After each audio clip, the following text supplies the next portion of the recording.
Nah kalau kita tarik ke PMI Solo sendiri kan juga punya sebuah sistem nih kan. Iya, betul. Nah itu tentang secure-nya gimana nih Mas? Iya, betul. Menariknya adalah sistem di PMI ini.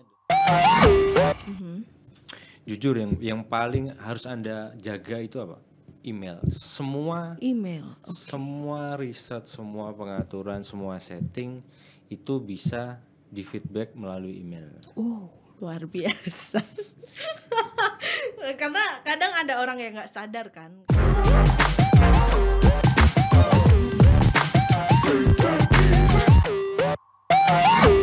Halo sahabat PMI, jumpa lagi sama saya Dea di Jabri PMI Solo, jagongan penting bareng PMI. Nah, terima kasih sudah klik video ini dan jangan lupa tonton sampai habis tanpa di skip.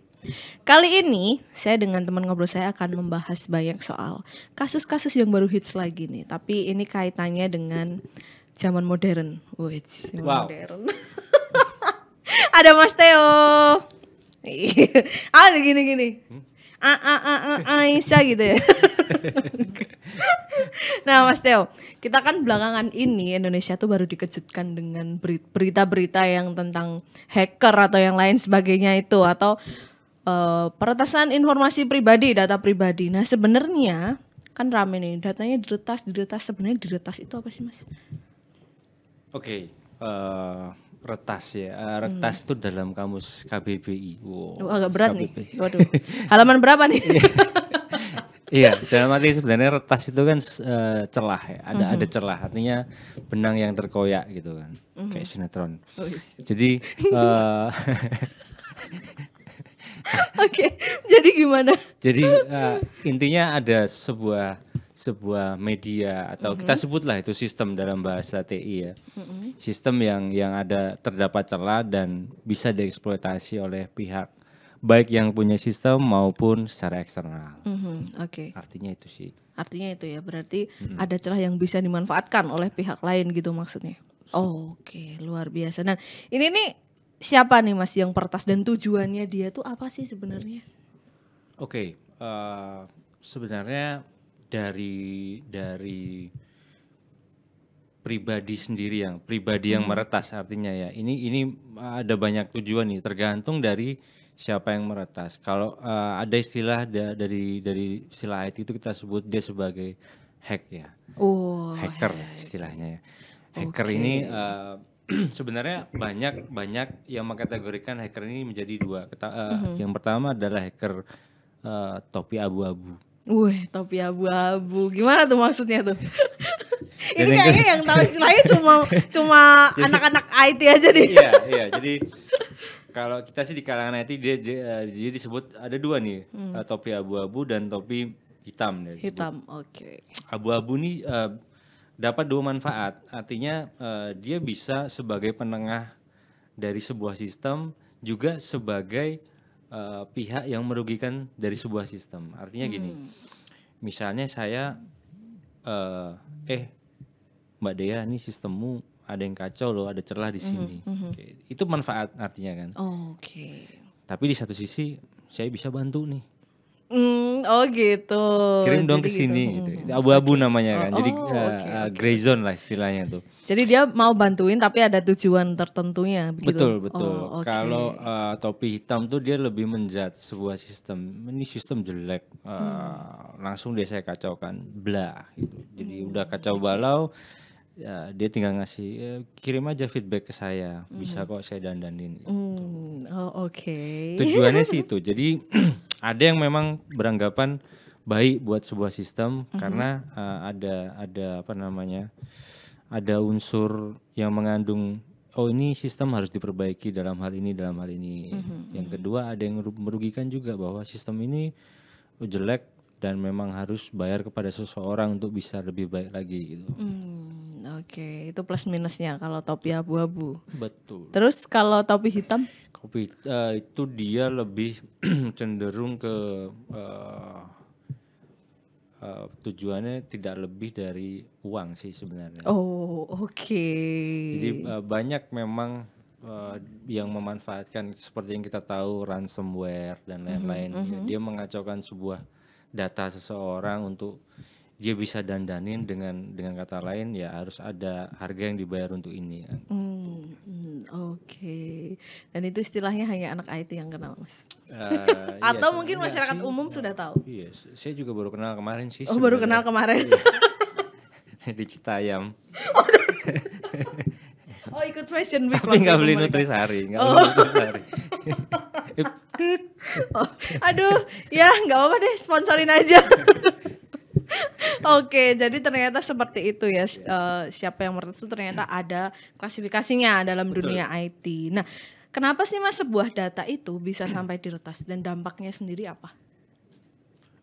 Sebenarnya oke, dari apa namanya niat mengeksploitasi sebuah sistem itu sebenarnya data itu yang pertama adalah karena ada ketidakpuasan dari si peretas tersebut terhadap sebuah sistem. Itu bisa jadi satu. Yang kedua karena memang data dari sebuah sistem ini dimanfaatkan untuk integrasi ke sistem lain. Oke. Jadi mereka masing-masing tetap punya tujuannya ya, Mas. Betul. Kenapa sampai Pasti bisa ada diretas? tujuan, pasti Oke. ada tujuan. Dan kalau tujuannya yang baru-baru ini apa ya?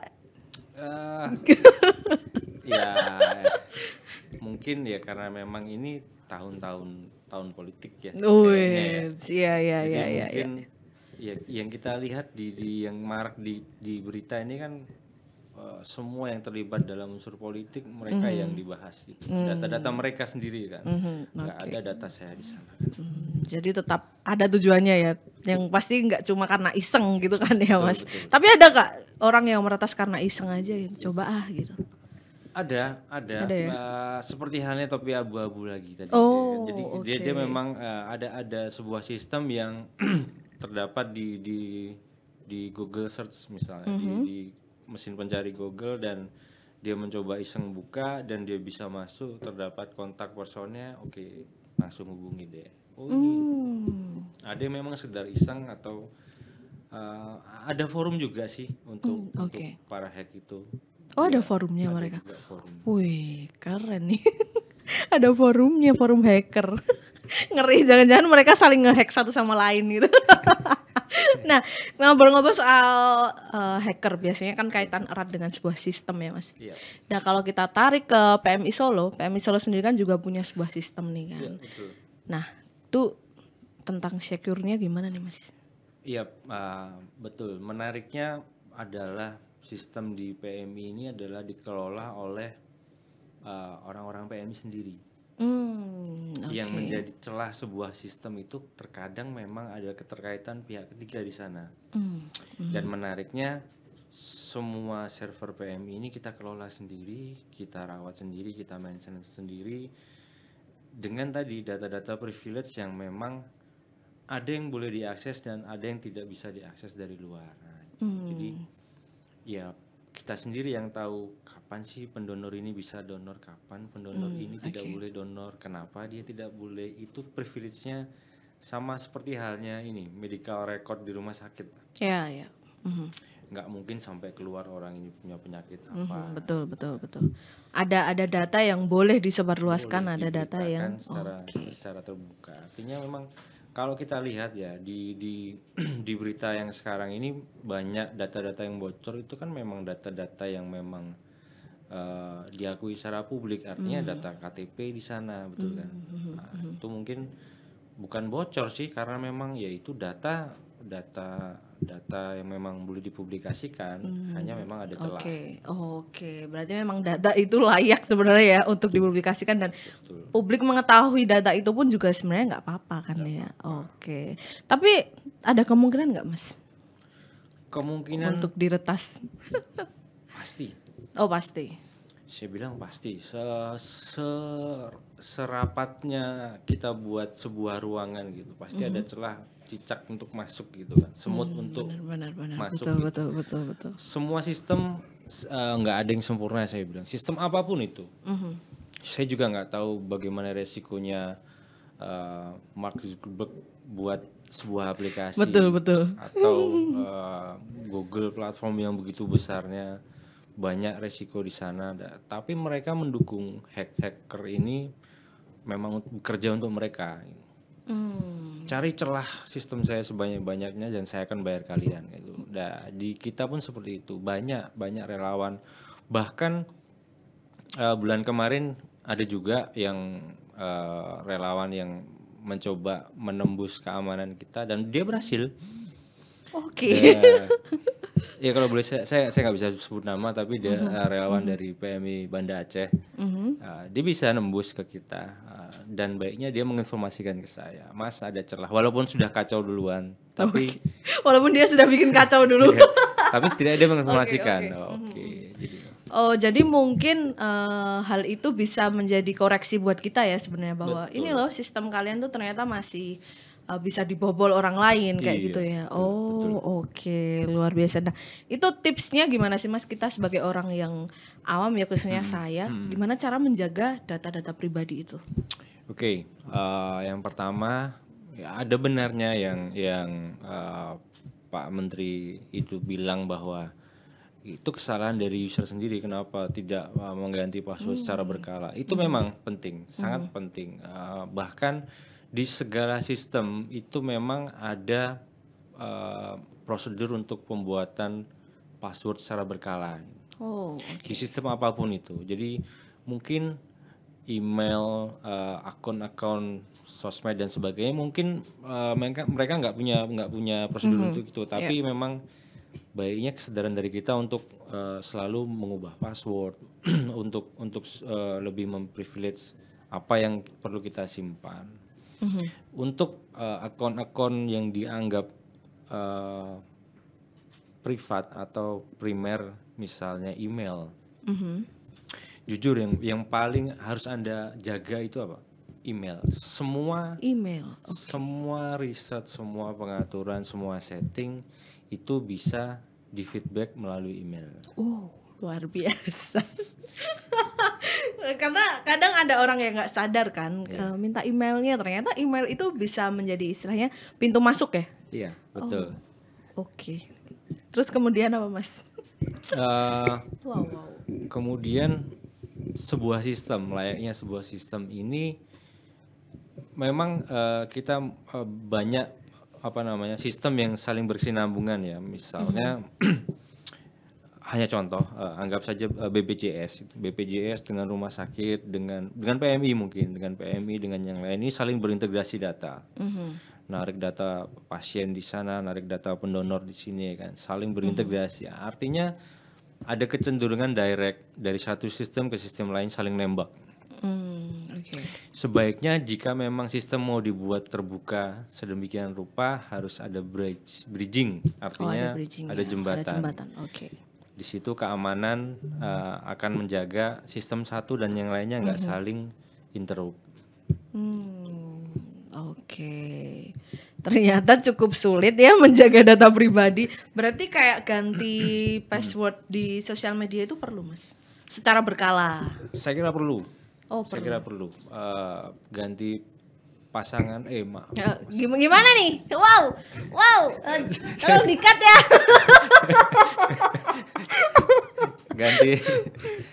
ganti password enggak apa-apa, asal jangan ganti yang lain. Sebenarnya kita tahu seberapa interval seringnya kita ada di sosmed, betul nggak? Kalau memang password ini sudah dipegang oleh orang lain, taruhlah namanya akunnya si Mbak Dea yang sudah jadi primadona di Indonesia, pakai bintang 5, dibajak oleh seorang Theo gitu misalnya. Saya ngupload sedih banget gitu kan. Kirim dong kado ke saya, alamat sekian. Bisa juga merugikan orang lain kan. Ya, benar. Oke, dan kepada siapa Mas kira-kira kita bisa bertukar email atau mungkin bertukar hal-hal yang terkait dengan pribadi? Saya kira kita udah harus lebih melek tentang keamanan data kita sendiri. Pastikan semua yang meminta data-data profil, data KTP kan misalnya kan, nomor induk kependudukan itu adalah akun-akun resmi. Akun resmi itu dari siapa? Pastinya pemerintah kota. Oke. Karena ya pasti pemerintah kota yang paling bertanggung jawab kalau sampai data itu bocor kan. Pasti mereka bertanggung jawab. Kemudian akun-akun resmi misalnya dari provider telekomunikasi ya tentu ada di website. Itu pasti ada FIQ-nya. Oh, FAQ. Iya. Frekuensi apa ya? Answer. Answer And question. question. Ya. Oke. Oh, pasti ada gitunya. Iya, Terus betul. kalau misal ke orang Mas, misal kayak kita nih, kita kan rekan kerja.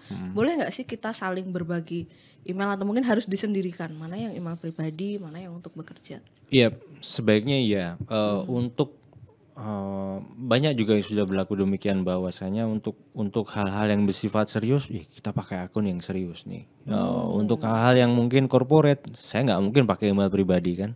Saya pasti pakai akun corporate. Untuk hal yang pribadi, untuk misalnya iCloud saya dan lain-lain, saya pakai konsumsi sendiri. Nggak mungkin saya bagi-bagikan orang kan. Seperti itu. Oke, luar biasa ini kayaknya perlu saya catat deh. Di sini saya mau bikin email lagi, Mas. Jadi boleh Oke. di HP saya boleh. Oh iya, jangan dong. Tapi HP-nya buat saya habis itu. Nah, ini kan kita tuh hidup serba mudah kan ya Mas. Sekarang dimudahkan apalagi kalau mau ngedate aja sekarang ada dating apps, ya kan. Dan aplikasi-aplikasi lain yang sudah jelas memudahkan hidup kita. Nah, kalau misalkan kita bahas soal aplikasi keuangan kan biasanya dia terverified-nya adalah dengan ada OJK-nya. Nah, kalau aplikasi-aplikasi itu Mas gimana sih kita tahu kalau ya aplikasi ini tuh legal dan aman gitu? Ya, untuk penyelenggara sebuah aplikasi biasanya dia punya apa sih namanya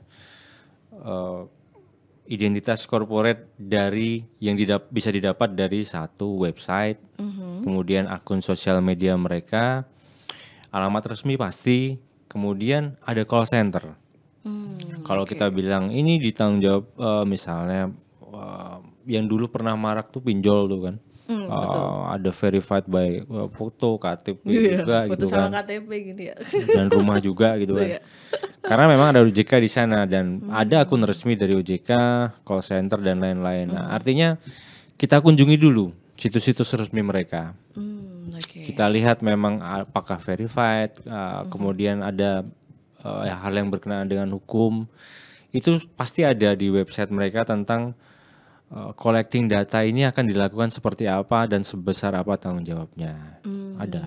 Oke, jadi kita harus mempelajari sebuah situs itu sendiri ya. Maksudnya Ya, aplikasi betul, itu harus kita betul. pelajari juga ya. Bahkan itu jadi satu syarat ketika karena saya mengalami juga ketika kita mengupload sebuah aplikasi ke Play Store dan App Store itu jadi satunya syarat bahwa kita harus punya FAQ yang menandakan bahwa kita mengcollecting data seseorang dan mau kita apakan data itu.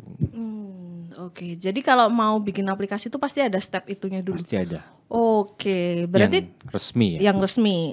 Berarti aplikasinya PMI itu Resmi dong. oke, keren sih. Kalau resmi berarti udah dijamin aman dong. Oke, keren. Oh, jadi gitu. Kalau kita mau upload aplikasi itu pasti ada stepnya yang mengatakan data ini mau digimanakan dan menanyakan tentang security data tersebut kan berarti. Betul. Itu jadi salah satu syarat ketika ada preview sebelumnya dari App Store maupun Play Store bahwasanya aplikasi ini aman. Saya minta satu username dan satu buah password untuk mencoba. Jadi mereka login tuh. Kemudian dia pakai login orang lain, Ada nggak data yang bercampur baur di sana? Ketika nggak ada, oh ini aman. Oh gitu. Dan alhamdulillahnya aplikasi Ayo Donor ini aman ya Mas. Sangat aman. Woi, jadi don't worry lah kalau mau download atau mungkin registrasi di situ aman ya. Oke. Itu kalau bahas soal aplikasi. Tapi kalau misal kita bahas smartphone kan ada banyak jenisnya. Apakah smartphone kita ini yang smart ini sudah mengandung security di dalamnya? Sejauh ini beberapa langkah sudah banyak ditanamkan di smartphone, terlebih yang era-era mulai dari kalau Android itu saya rasa dari mulai Jelly Bean ke atas itu security-nya sudah memang banyak yang ditanamkan mulai dari token passkey, sidik jari, Face ID sampai token polygonometric gitu kan. Kemudian notifikasi by email, semua masing-masing membuat repository seperti iCloud. Di Samsung juga ada Samsung account, di Nokia juga ada Nokia account. Itu memang mereka fungsinya mengkolek data agar tidak tercampur dengan sistem yang abal-abal gitu. Saya buatkan tempat kalau mau tukar-tukaran apa atau datamu selamanya tersimpan di sini gitu. Dan kami jamin aman. Oke, berarti smartphone ini insya Allah aman ya Mas? Insya Allah saya bilang, tapi 100% enggak. Dan aku pernah baca artikel nih, mau tanya sama Mas Theo ya. Katanya ada yang bisa ngehack tuh lewat kamera depan. Itu tuh nyata apa enggak nyata Mas sebenarnya? Oke. Kamera webcam tuh ya. Yes, betul. Ini kayaknya saya pernah nonton filmnya ini. Oh, pernah nonton filmnya. Kalau saya bilang sih, saya belum pernah lihat metode yang seperti itu ya. Tapi nggak menutup kemungkinan karena semua sudah memiliki fitur Face ID. Saya kira kalau kamera saya mungkin chat sama Mbak Dea, saya hadapkan dengan Face ID yang lain yang punya Mbak Dea sendiri, itu juga bisa menerobos sebuah sistem. Nggak menutup kemungkinan, tapi selama ini jarang ya. Nehi kayaknya. Nehi. Oke, walaupun pernah lihat filmnya, tapi untuk realnya kayaknya belum nemu ya Mas ya. Oke. Nah, ini balik lagi bicara soal aplikasi PM ini Mas. Ini kan sudah pasti aman, pasti selalu ada perbaikan dan penyempurnaan. Betul. Setiap saat kan berkala. Nah, ini kedepannya ada tambahan fitur apa lagi nih Mas di aplikasi Ayo Donor nih? Ya, banyak fitur yang sedang kita garap memang.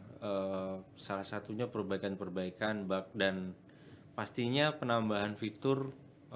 Kita mau ada konsultasi donor di sana. Nah, nantinya kita sudah ajukan ke DD Pusat bahwasanya nanti ada dokter yang bisa menjaga secara real time, bisa menerima konsultasi dari pendonor. Misalnya, dok saya hematom donor kemarin sudah berapa hari, saya donor di kota A. Traceback itu langsung terlihat dari sebuah sistem. Dia donor di mana, kapan, penanganannya seperti apa, dan dia bisa memberikan saran dan mungkin terapi yang sesuai. Itu satu. Yang kedua, kita mau memudahkan donasi online. Wow. Karena kemarin kita memang agak kesulitan dengan syarat-syarat yang ada ya. Donasi itu memang harus resmi, legal, dan tersertifikasi dan mudah ditelusur secara publik. Artinya donasi nanti harus terlapor secara umum dan harus bisa transparan dibuka siapa gitu aja. ya? Betul, transparansi. Itu yang kita siapkan dan mungkin kita akan launch insya Allah paling lama 2023 nanti. Wih, keren. Wih, keren. Berarti sekarang kita bisa donasi di mana aja dong. Setelah bisa daftar donor di mana aja, habis ini kita bisa donasi di mana aja. Wih, keren banget Mas Theo. Nah, Mas Theo, terakhir nih, ada nggak saran buat teman-teman di luar sana biar datanya tetap terjaga? Betul. Yang terutama yang bisa menjaga data itu benar-benar aman adalah ya pastinya Anda sendiri. Ketika Anda bijak menggunakan sebuah device itu, baik itu gadget berupa handphone, tablet, laptop, komputer yang umumnya dipakai di publik, Anda yang harus men-log out, meng-clear browse, meng-clear chat, meng-clear cookies dan sebagainya. Itu akan menjamin keamanan Anda sendiri. Saya enggak merekomendasikan Anda membuka akun pribadi Anda di komputer orang lain, di komputer fasilitas layanan publik, di perpustakaan misalnya, di mall, di komputer yang disediakan oleh sebuah tempat, restoran dan lain-lain sebagainya. Itu perlu Anda ingat. Log out data-data yang memang tidak diperlukan orang lain dari Anda. Dan bersihkan cache dan cookies dan lain sebagainya. Historinya juga harus dibersihkan, menghilangkan jejak. Oke, keren sekali Mas Theo, luar biasa. Akhirnya menjawab penasaran saya. Berarti intinya adalah pendonor itu nggak perlu khawatir ya Mas kalau misal diminta data pribadi dalam sebuah aplikasi Ayo Donor itu sendiri ya. Betul. Oke, karena ya memang perlu untuk registrasi kan ya. Iya, dan data Anda di PMI, tidak di Iya, manapun. betul. Karena ya itu hanya lingkup PMI saja ya Mas ya. Kita tidak akan memberikan data pendonor itu di luar PMI. Wow, keren sekali, dijamin aman. Jangan ragu untuk donor dan download aplikasi Ayo Donor. Oke. Gitu aja Mas Theo. Ya. Besok kita sambung lagi, kita ngobrol banyak lagi tentang data-data. Ya. Dan gitu aja podcast kita pada hari ini. Sampai jumpa di podcast selanjutnya. Dadah. Naik andong, naik delman. Salam kemanusiaan. Yoi.